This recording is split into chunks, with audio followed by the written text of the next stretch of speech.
মদ না। কিরে বাবা, তুই আজকে আসছিস? এই ছাগল, তোর মোবাইলটা দে আগে। হ্যালো সোনা, দুই আগে তোমাকে পালিয়ে নিয়ে যাব। বাড়ির লোক আমাকে মোবাইলটাও দিচ্ছে না। এইদিকে আমাদের ভালোবাসাটাও মেনে নিচ্ছি না। আমি আর তোমাকে ছাড়া থাকতে পারবো না। কালকে তোমাকে বিয়ে করব, দেখি কোন শালা আটকায়।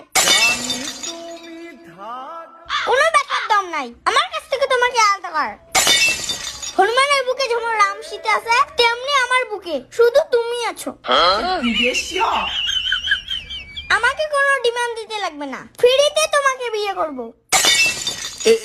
বাবা, কেস খেয়ে যাবো রে, মোবাইলটা দে। না, ভালোবাসাকে সম্মান দিতে শেখ। দেখিস না একটা সিরিয়াস টপিকে কথা বলছি। চুপচাপ থাক, বেশি কথা বলে স্বর্গে পাঠাই দেব।